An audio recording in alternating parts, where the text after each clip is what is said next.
All right, welcome guys. If you can hear me and see my video, please say something in the chat and say something and answer my poll, please, if you can. Look at my messages in the chat if you have the option to do that. We can see and hear you. Thanks, Mary. That's great. Okay. Okay. It looks like I have 4 people in the stream right now, but 14 registered. So I'll give everybody a few more minutes to get in. It is noon on the East Coast right now, but I'm from Dallas, Texas, so right now it's 11 a.m. for me. If you guys can put where you're from in the comments, that'd be awesome for me to know, where everybody is, know the geography of where you are. Alabama, that's cool.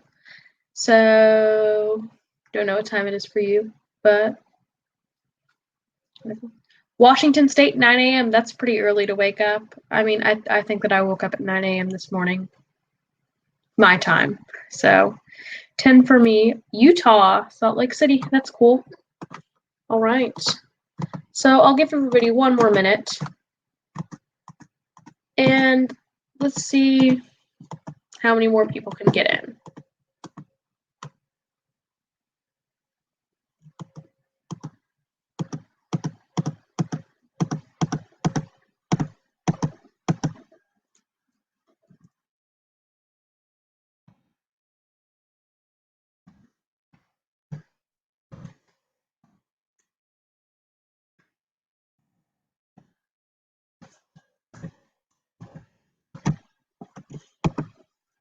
Okay, well, it is currently 12:02 East Coast time, so I think I'm going to get started. So if you're joining us for AP Human Geography today, it's Thursday, so maybe you can go to a World or US or Euro stream tonight, depending on what other AP classes you're in, but make sure you're always watching the Tuesday night streams at 7 p.m. Eastern Time for Human Geography to learn the content. In the next few weeks, we're covering the culture unit because we accidentally skipped that one last semester. So we're doing all of our culture unit streams now, and then we're going to do some bigger overarching reviews in a month, I think. And so we're also going to have Q&A sessions every Thursday at noon for human geography, and we're looking into the possibility of adding a few more daytime streams for human geography. All right. As always, follow Think Fiveable on all of your favorite social media platforms, Twitter, Instagram, and YouTube. All right, it looks like we have another person joining us. Welcome, Nicole, I think. All right. So since this is a Q&A session, you guys are going to set the agenda. And then after I answer any questions that you have, I'll go through a few quick, keyword quick unit overviews. And then we're going to try, I'm going to be the first person to try a new type of stream that we're trying to look into doing at Fiveable that I created called Fake News. And I'll get into a little more of that. We'll probably look at that around 12:45 Eastern time, so like 9:45 West Coast, etc. You can do the math. But the first question that I got in the comments was pretty early, actually, like when I started to log in to fix up my slides, was from Love. What's the difference between site, situation, absolute location, relative location, and place? That's a lot. So I'm going to first preface this by saying this stuff will be on the exam. What I'm talking about for site and situation is going to be from Unit 1. So basically, site versus situation is just going to say what's the absolute location or what's the relative location. But let's back up if you don't know those vocab words. So site is the absolute location of something. So my site could be my address is 1234 High Street, Dallas, Texas. That's my site. It's my absolute location. It gives me a place where I am. Or I can say that I'm 35.6492 degrees north and 36.9267 degrees west, if you're talking about your coordinates. Like, it's the absolute location of something. I can get on any Google Maps device, type in that address, and then it'll take me to that place. That's what the absolute location is. Site can also be used to describe the major physical characteristics of an area. So if I'm saying the Mississippi River Basin, I could be talking about New Orleans because not everybody knows this, but the phrase common knowledge could apply to, if you Googled the Mississippi River Basin, you'd pull up New Orleans. It's a major trading port. And so whenever I reference something like that, that's not the actual name of the city of New Orleans, people would still know that I'm talking about New Orleans, because that's an absolute location. It's describing the physical landscape.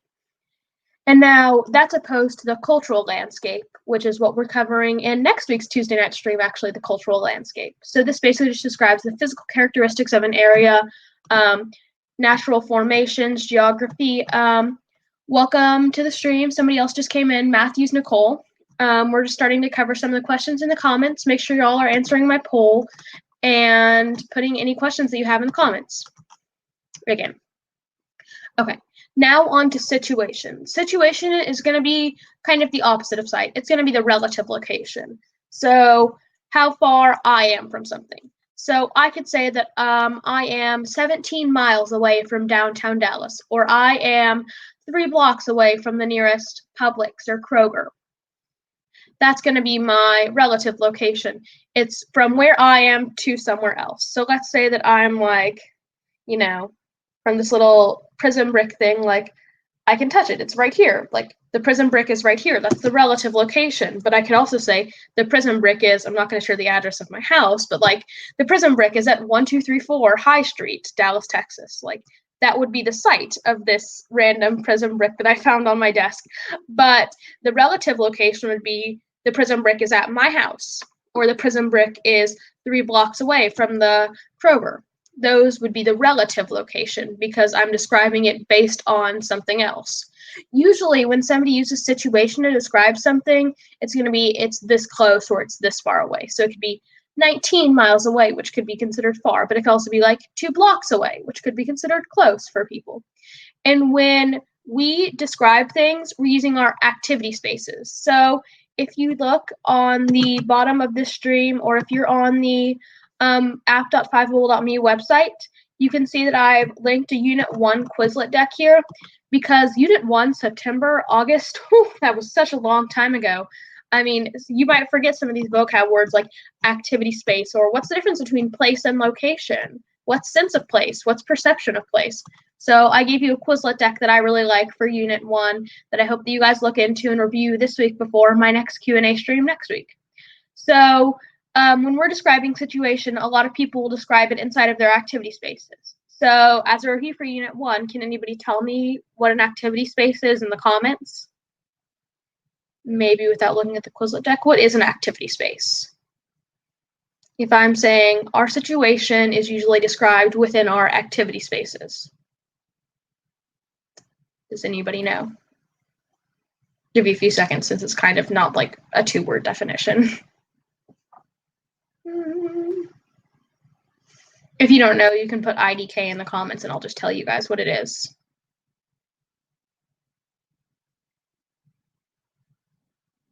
IDK. Okay, so activity space is going to be your normal area, your normal space of activity on a daily basis. So right now in this coronavirus quarantine, this lockdown order that I've gotten from my county, my activity space is just my home right now.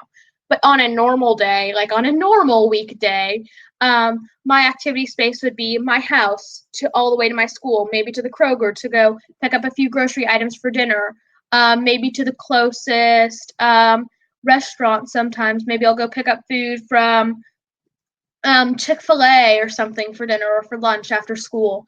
I mean, my activity space is where I generally go on a daily basis. It's a space that's near me. It's a space that I'm very familiar with. It's where I do all of the activities that happen on a normal daily basis.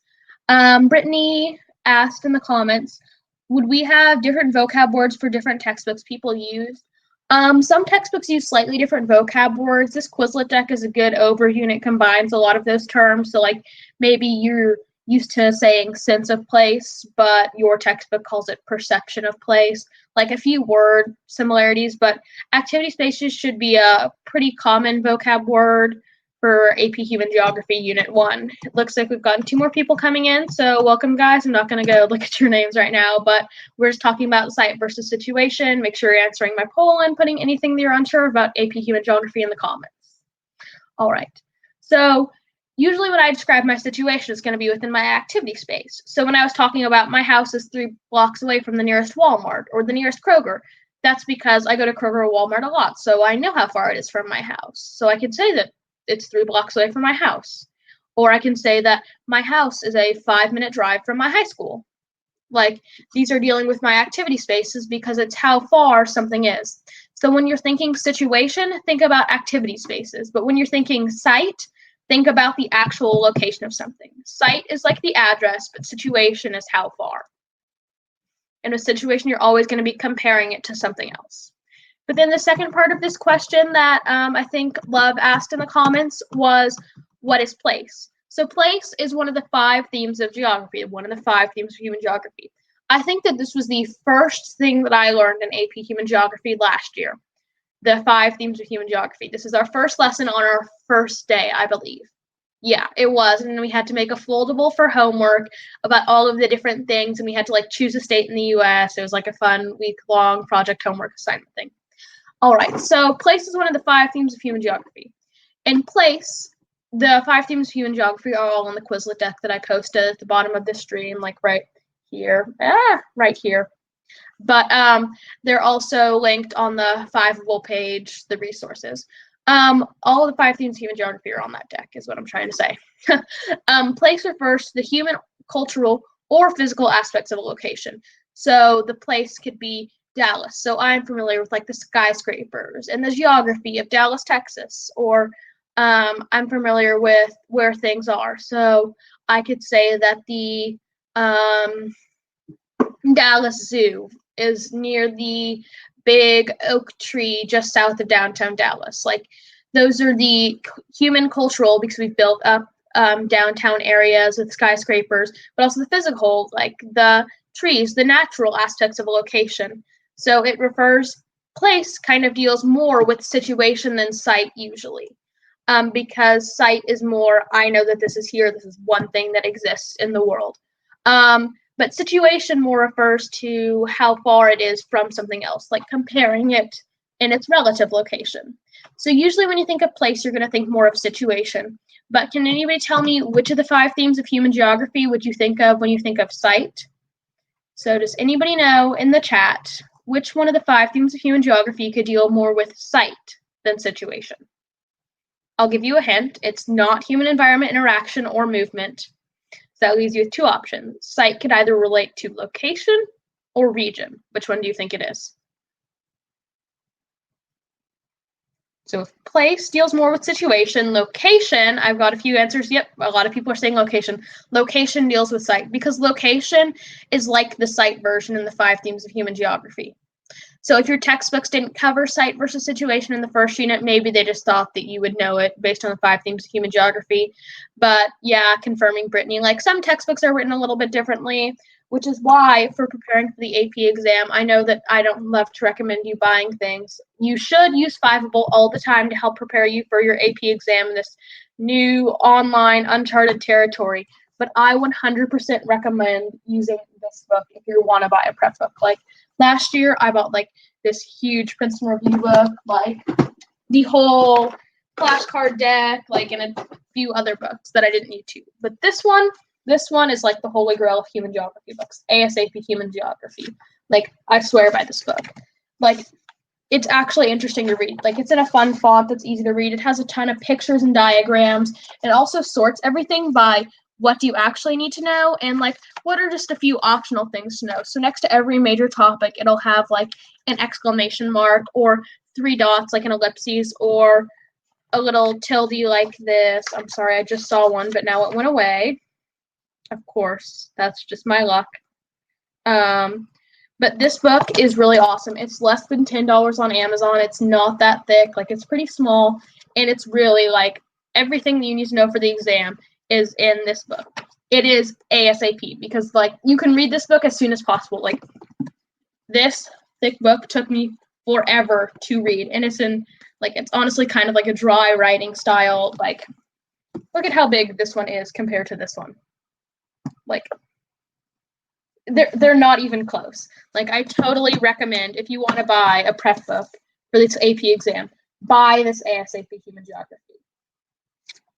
It is easy to read. It is so nice. It has all the concepts you need to know. It goes back into every unit. It has like these fun pictures sometimes with like family saying things. Like, I forgot what the family was called, but like they'll respond to a lot of things, and it's just kind of fun. You know, it's not hard to read. It's not in a dry writing style. It has a ton of diagrams and pictures. If you want to use a prep book, use this one. And benefit, it's one of the cheapest ones there is. It's like $8 or $9 on Amazon. That was loud, I'm sorry. But back to this. If I haven't covered site and situation enough for you guys and place in the 5 themes of human geography, then please let me know and I'll try to cover it again later. But if you guys give me like a thumbs up or a smiley face in the comment or something, then I'll move on to another topic. I'm going to go scour the comments again and see if there's any other questions. So,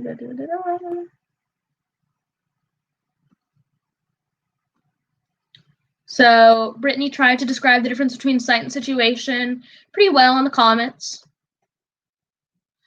earlier. Love wants me to review the DTM and population pyramids. I can definitely do that. Malakaya says, I really hope I didn't put your name. I'm so sorry.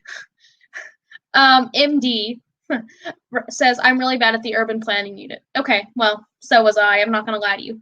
But now we know that anything from the urban geography or anything from the development or economic geography is not going to be on your AP exam. So later into the Q&As, Fiveable tells us that the streamers are allowed to cover things that aren't on the exam, but right now I'm not allowed to. So I'm sorry. But if you come to a Q&A, I think like next week, we're allowed to cover things that aren't on the exam. So quick question. Brittany asks, what is the primary reason that humanity has been able to escape the Malthusian trap? Okay, so I'll go into a few population things with population pyramids and the demographic transition model right now, the DTM. So I'll incorporate that into definitely talking about the different types of the DTM. And based on the poll, I'll do a quick overview of the agriculture unit, quickly run through the political geography unit after we do population pyramids and the DTM. All right, so if my slides will pull up, what is a population pyramid? All right, so this is what a population pyramid will look like. It's a bunch of different bars with age groups up and down the side. My pointer is not oh, here it is, okay. All of the different age groups, half as male, half as female. So I'm going to go into agriculture unit later, Nicole. So a population pyramid basically shows how many people in a country live in a certain age group. So the bigger the bar, the more people in that age group in a country. So can anybody try to guess like what stage of the demographic transition model a country with a population pyramid that looks like this could be in? So with stage 1, you're going to get a true triangle, like really big base, really tiny top. When you get more, you're going to get more of a flatter. So if I start out with a triangle that looks like this, I'm sorry, you can't see this whole thing on the screen. This is going to look like stage 1. But as I go across the stages, I can go like this population pyramid might be stage 4, stage 3. You're going to start seeing it leveling out like a rectangle. And this population pyramid is actually a population pyramid from the United States a few years ago. So it is stage 4 going into stage 3. Brittany, you are 100% right. Stage 4 going into stage 3 is what this population pyramid looks like. Because we can see a high female number of 75 plus, but a lower male number. And when we'll look at population pyramids, we're usually going to look for inferences that we can make and easy ways to explain it. So we see that there's less male 75 plus, but there's more female 75 plus. So maybe we could think about major wars. So if this were like the US, for example, wartime for World War II, World War I, many men could have died, but females stayed on the home front and they were able to not be killed in war. So that could explain why there would be twice as many females in an age group older as many males.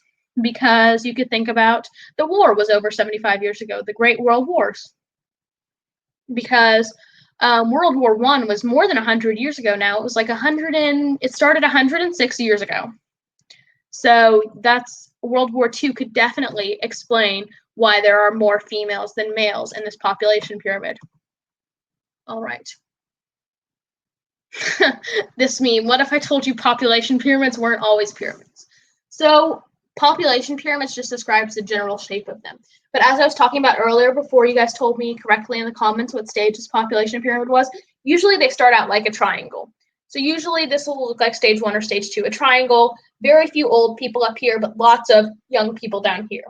But you can see in stage 1, a lot of kids and infants will die of things like malaria, tuberculosis, if parents have HIV or AIDS in developing countries like in Africa, you're going to see that a lot of them will die off very quickly right here because you have a lot of infants. But if this is our infant age group and this is our 5 to 10, you can see that I'm killing a few of these off, and there aren't a lot of causes for infant death in developed countries like the United States. That's in stage 4. So as we go along the demographic transition, the bottom of the pyramid will continue to move in a little bit, and the top of the pyramid will start to expand. So like right here, we could be looking at a stage 2 country going into stage 3. This could be a stage 3 country with a wider top and a narrower bottom. Less kids are dying. This is starting to look like a stage 4. It's more of a rectangle. But when we get into stage 5, that's when you're having negative population growth. So you're going to see kind of like a stage 1. You're going to see a lot of old people, but not as many young people. So when you're thinking about population pyramids going through the stages, I'll just do this like little visual with you. You guys can do this on the AP exam. You're at home. You can do whatever you want. So this is going to be like stage 1, like not a lot of old people. Then when you move into stage 2, it's going to become a little bit of a flatter triangle. Stage 3 is going to open up a little bit this way. Stage 4 is basically going to be a rectangle. But then stage 5, you're going to close in on the infants and go up with the old people. So when you go through the stages, it looks like this. 1, 2, 3, 4, 5. Like this kind of. Love, what stage would the pentagon be? The pentagon would be stage 3 because if you think about it, a pentagon would have a short little top. So it would still be like this, opening up a little bit maybe. But you can see the leveling off, like less people are dying on the side here, but you're still getting a decline. So it would look like kind of like this, I guess, to explain it to you. So this would be more like stage 3 because you don't have a triangle like this. You don't have a ton of infants dying off. But when you get into, okay, this is really hard to do with my hands, I'm sorry. But when you get into stage 3 and 4, you're going to see less people dying, but still not a lot of old people. So pentagon would mainly be stage 3, sometimes stage 4. But if the AP exam ever gives you like the title of a population pyramid, like what country it's from, that'll help you. Because like if you can remember, United States is stage 4, Mexico's like stage 3, China is somewhere between stage 3 and 4, but like places like France, Greece, Sweden, they're stage 5 because they have a ton of old people and not a lot of young people. And I'm getting dehydrated, so it's time for a 10-second water break.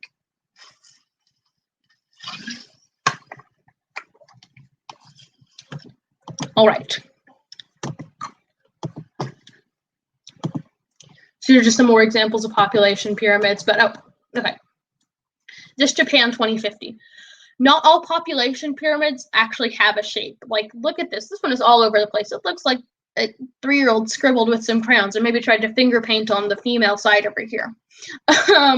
So if we look at Japan 2050, Japan is one of those countries experiencing negative population growth. So you can see a small base over here, which is the opposite of this one. So we could look at this population pyramid on the left and see, oh, this looks like stage 2 about, because it's a growing population, but we still see infants dying right here in this age group and not a lot of old people. So we could say this one might be stage 2 because it's like, woo, big base. Big base, small top, stage 2. And if we look at Japan in 2050, we can see that that's the opposite. Like this population pyramid has basically been flipped upside down to be this one. So if we look at Japan 2050, there's a lot of older people like 75 and up, but not a lot of young people. That's when a country's experiencing negative population growth. So they're going to be definitely in stage 5. That like even looks like it could create a stage 6 when you have like no young people at all. So let's see. I'm going to try to scroll through this since I'm just covering over this.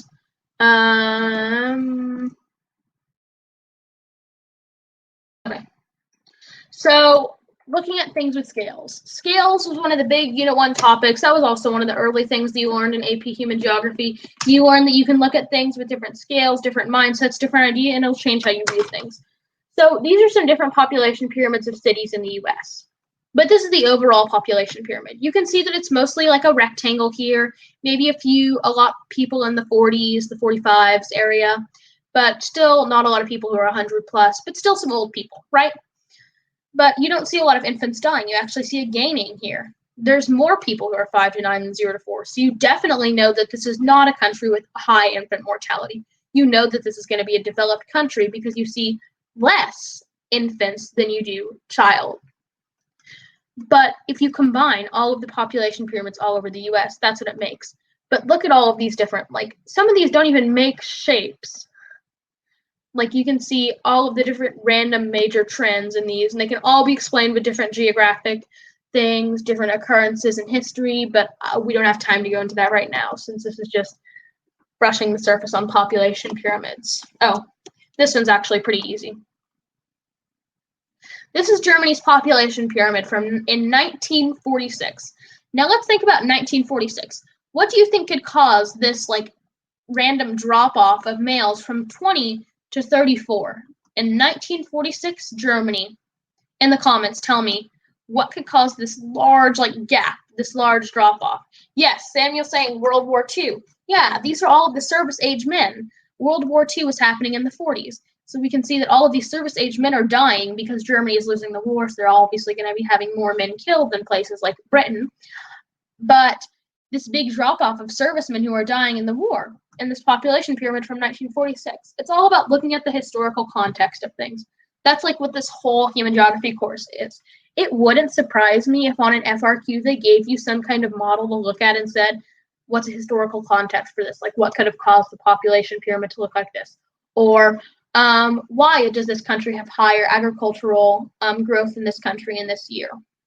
Like, it's all about looking at things through different lenses, like looking at things with glasses on, without glasses. Like, it's all about looking through different lenses, different perspectives, different scales.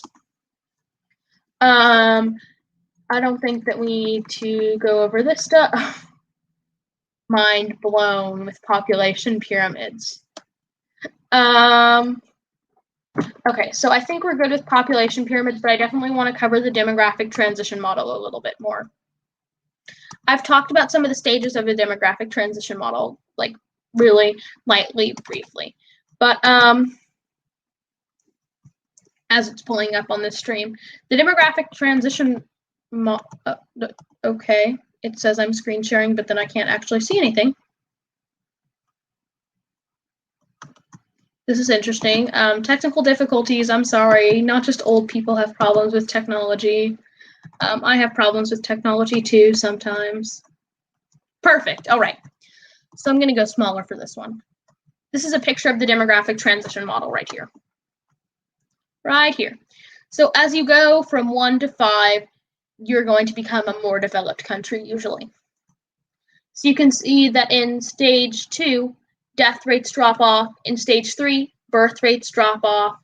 And so when you see stage 2, that means you're going to have less people dying, like less infant mortality. Once you go into stage 3, your birth rate's going to decline. So this is when you're going to see more older people.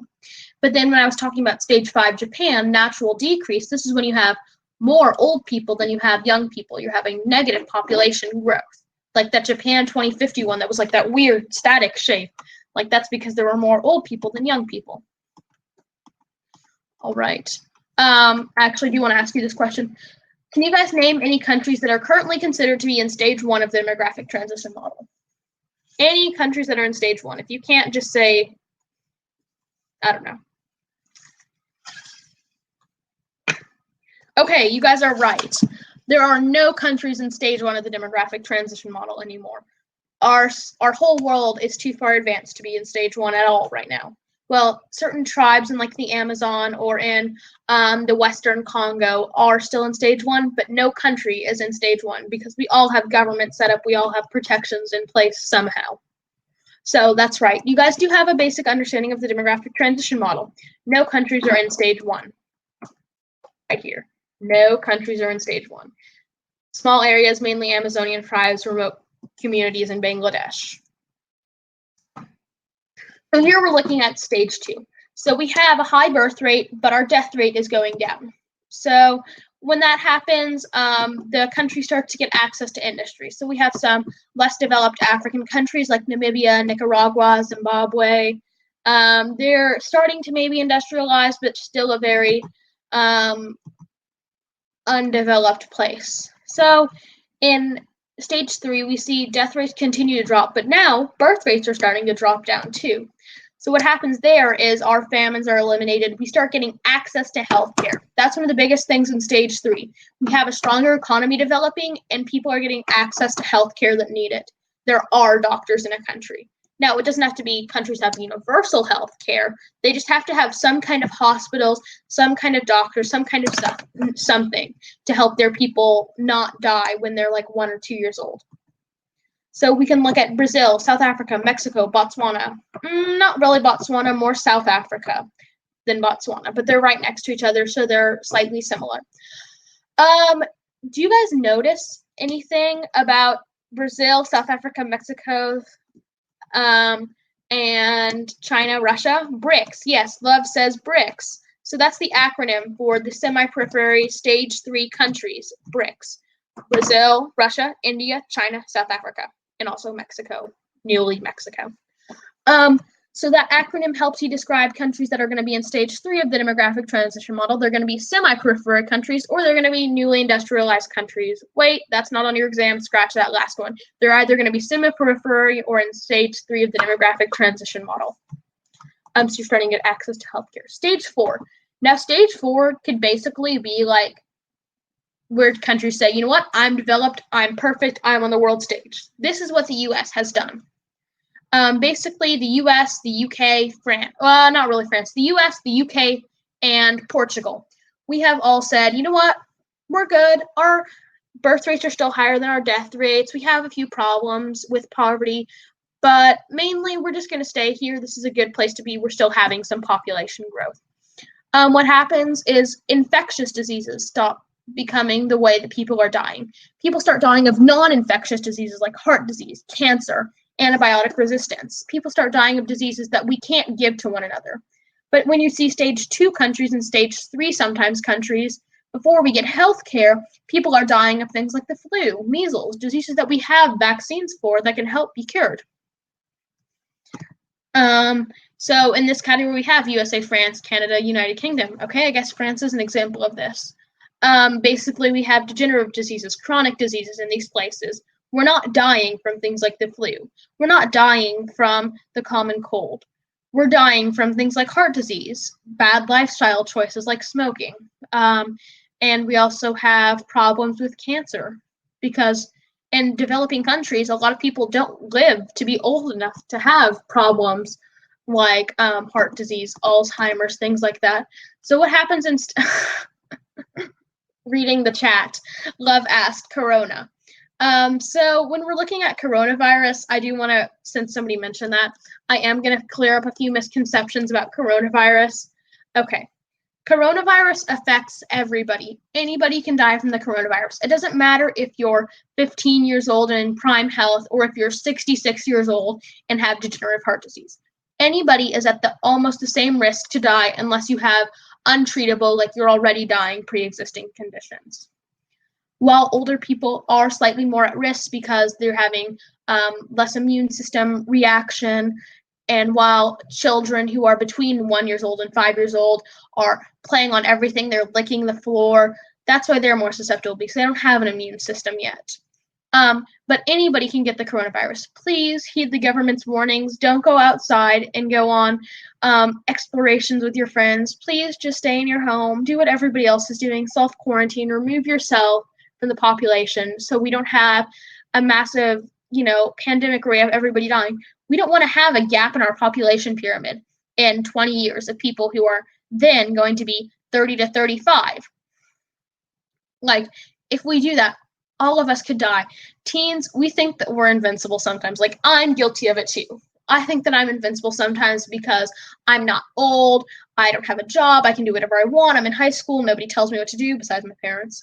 But Samuel in the comments says, yay, staying home. I mean, it's not the most fun thing in the world. Like, sometimes you start to go stir crazy a little bit, but it's really necessary for like the next few weeks. Mary says, I've been going on runs in the park. I don't really come in contact with anyone else, but is it still dangerous? No, that's not dangerous. If you're keeping moving outside, it's really not going to be a problem. But if you're like hanging out, walking around slowly with friends, that's when you actually have your problem. If you're going on runs around your neighborhood or in the park, you're going to be fine. That's actually good. You're staying physically active. You're getting outside of your house. That's something good to be doing. But don't go have interactions. Don't go to giant birthday parties with your friends like I've seen on Snapchat. Like, don't do those things. Don't be dumb. Just try to be good people and work for the common good of society. All right, thanks for listening to my rant. But coronavirus can kill anyone. Coronavirus does not care if you make $1 million a year or if you make $20,000 a year. Coronavirus does not distinguish between developed and developing countries. Anybody can get the disease. It can kill anybody, basically, to answer Love's question. Into stage 5. Basically, this is where you have your natural decrease. You have more old people than you have young people. Very low birth rates and very low death rates. These are going to be extremely wealthy countries like Germany, Japan, Switzerland, Sweden, especially Japan. All right, and we don't need to go into practice of these.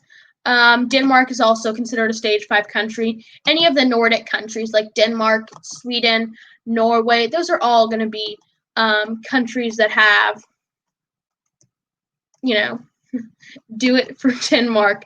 I'm not going to really cover eugenic population policies and pronatal policies today, but yes, do it for Denmark is a pronatalist policy that the government of Denmark created a few years ago.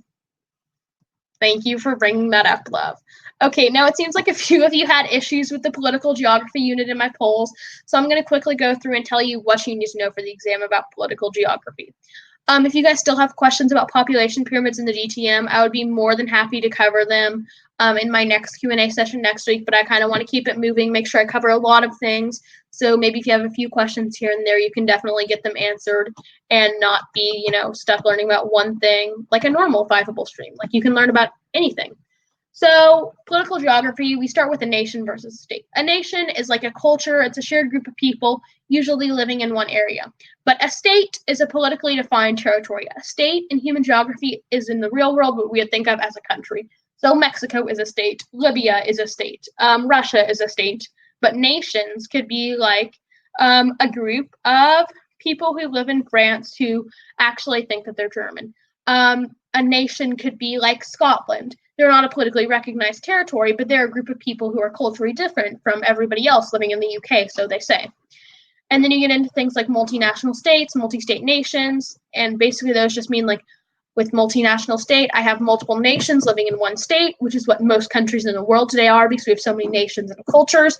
And a multi-state nation is where you have multiple states that have one nation in them. Usually you see this with stateless nations, which is when my nation doesn't have a defined state. Like I live in a few bordering states near each other on the borders, and I feel like I should get my own state politically defined by the UN, but I don't.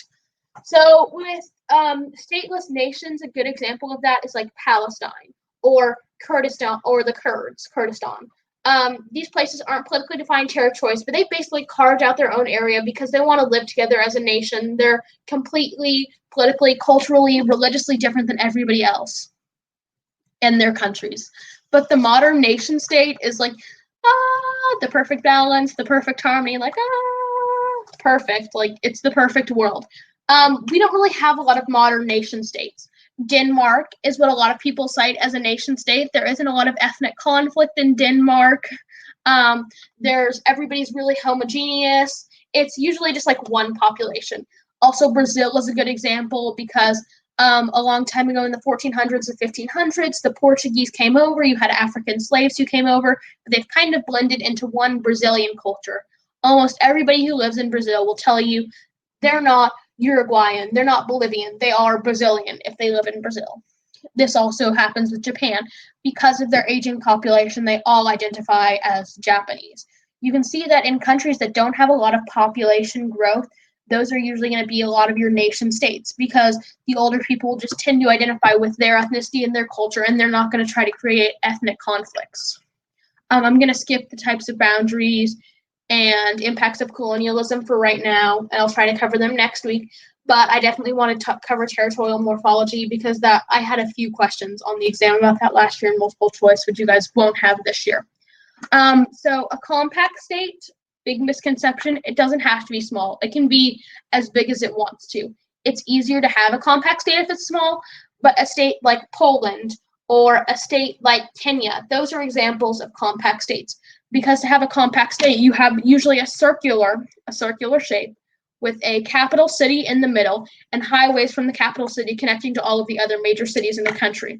So it's really like a grid pattern in a circle. It's very planned. and it's very useful for government administration.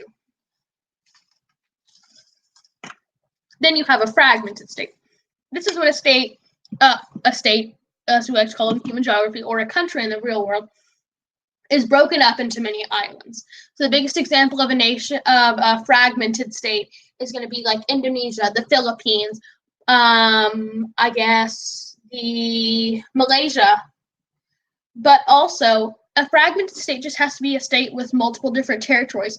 So technically, the United States is a fragmented state because we have the 48 contiguous states, but then we also have Alaska and Hawaii that are often other places, not connected to the US, but they're still part of our territory. Such as something to think about, like you don't always see those. So an elongated state is going to be like Chile, something that's really long and skinny. It's a country. It's usually good for natural resources. That's how countries like Chile and Malaysia and a part of Indonesia get all of their natural resources and are so rich because they have a long strip of land area. And then you can see a prorupt state is a state with a big base, but then it goes off into what looks like a elongated state. So sometimes when you look at a state, you might think that it's elongated until you see that it is prorupt. If you look at places like Laos, Vietnam, any other examples that I can think of? Not really. Oh, Angola, I guess, because it has a little strip off the end. But they have a big base, but then they turn into an elongated state. So it looks like a compact state at the top, a small compact state, but then they have a little strip of land going off. So you can definitely think of Laos and Vietnam for that one. A perforated state is something with a hole in the middle. So a perforated state could be like South Africa because it has Lesotho and Eswatini in the middle of the state. Italy could also be a perforated state because it has San Marino and Vatican City, which are two independent countries inside of its territory. Yes, thank you for that example, love. And the last type of state shape, territorial morphology, is actually just a fancy way of saying state shapes, is going to be landlocked. So an example of a landlocked country would be Mongolia. And that just means that the country doesn't border any oceans or any major waterways. You could think of Mongolia. You could think of Kansas as a state in the United States. It's completely landlocked. There is no major water source around it. There is no ocean next to it. Like, it's completely in the middle. On all four sides of the country is land. And then devolution. Devolution is basically a process where the federal government gives the state government different powers. So it's going to be where the state has more power than the federal government eventually. This was one of the awful FRQs last year that we got. Nobody knew what devolution was, but basically everybody kind of tried to figure it out, work with it. But devolution is where a smaller, like, local state government gets powers from the federal government to make them like almost equal to or better than sometimes like the federal government. When I was talking about Scotland as a nation earlier, they're really a place that's getting powers from the federal government in London. So the government in Edinburgh for Scotland, which is their capital city, is going to have actually in some instances more power than the federal government in London, because they've gotten so much power because they say, we have our own dialect, we have our own culture, we have our own history. We used to be separate from you, but then we just joined together for financial reasons. So they want their own power. So devolution is going to happen when we have opposite of a nation state. And for right now, what I need to do is I need to get into the our fake news beta testing. So today, I think I talked about it a little bit, but today I'm testing out one of what could be a new stream idea for while everybody's at home with the quarantine and everybody during the daytime. So I'm the first person to try this out because this is my idea. So tell me if you like it in the comments. Like, I really need feedback on it. Like, did you like it? Did you not like it? Like, was it fun? Was it not fun? Was it better than a normal stream? Like, tell me anything, like one sentence at the end of this if you liked it or not. So basically how this works is I'm going to pretend to be a news broadcaster, and I have come up with two really ridiculous fake news stories. And what you guys have to do is when I'm done reporting on this fake news story, please, this is not real news. Like, do not think that this is real news. Like, it's called fake news. So I'm going to finish reporting on a story, and it's going to be about a human geography concept, or it's going to be about 1 or 2 human geography concepts, and if you put them in the comments correctly, then basically if you're the first one to do it, you win the round. So I'm going to read off basically the script because I'm trying it out for the first time today, so please afterwards tell me if you like it, if you don't like it, but all right. Breaking news. The governor of the state of Texas has announced today in a press conference that Texas will be seceding from the United States. Texas says they have their own culture, GDP, economy that could sustain by themselves, so they want to secede from the United States of America. They think that they have their own culture. They think that they have their own economics. Governor Abbott has said that Texas will secede from the United States just like we did in the 1850s because Texas could be a superior territory to the U.S., and Texas could overtake all of the U.S. if it tried, but it's just going to succeed to stay peaceful. Does anybody know what one human geography vocab word, what one concept I was talking about while I was reporting on this story? I put a little summary on the slide there if you can read it, but can anybody tell me what human geography concept could happen when a state secedes from a country? Does anybody know? Devolution, yes. Love gets the point for this one. So basically, the state of Texas has decided that they're going to use their de-evolutionary forces to try to see if they can secede from the U.S. Like they're going to break away from the U.S. and create their own country because we just think that we're better. And Governor Abbott says that we can have our own economy that doesn't even need the U.S. to run because we're such a big state and we could function on our own. So that could be an example of de-evolution. Okay, so I'm going to move on to the next story. So make sure you're not just talking about a unit, but use a vocab word, and you can type it in while I'm still talking if you can come up with what it is. But this next one could really have 2 different vocab words that are with it. And this one I'm going to tell you is actually from Unit 6, which is not going to be on the exam, but it's probably something that you already learned or your teachers are going to be teaching you. It's also a current event issue. All right. The mayor of New York City, Bill de Blasio, has allowed developers into the Red Hook neighborhood of Brooklyn. They're going to come in and take down all of the apartment buildings and convert them to condos. They want to increase the GDP of the area. They want to increase the median pay income to make this a rich neighborhood. These developers are trying to build condos and push all of these low-income residents out of their apartments and allow for Brooklyn to become a better territory. These developers have said in a news conference that they want to try to make sure that people can be pushed out of their homes no matter what. There should be no laws against this, is what the mayor of New York City has said today in an interview. All right. So yes, Mary got it first. Don't put a question mark after it. Say it with pride. Yes, this is gentrification. So Dominica, Love, Malachi, I really hope I don't pronounce your name wrong. I'm sorry. And Mary all said gentrification. So basically, these were my 2 example news stories for today that I needed to test out with you guys. Tell me if Malika. Okay, if you're ever in my streams again, I will pronounce your name right, Malika. Okay, so good job, guys, for guessing the fake news story. If you like this, please say something in the chat soon, like type it in. I was beta testing 2 news stories, but we're going to have whole 30, 45-minute streams of just fake news articles, and you have to say it. There's going to be somebody keeping score. If you liked it, say something in the comments. It's fun if it's better than regular streams where I'm just teaching you. And you can also learn new concepts. If you don't know what it is, then wait for somebody else to put it in the comments. Those were just 2 examples from today. But I need to test those 2 out for the higher ups at 5. We'll see if people liked it. If you didn't like it, don't be afraid to say something in the comments. Like, say, I didn't like it, like, it was kind of weird, it went fast, like, I didn't actually learn anything.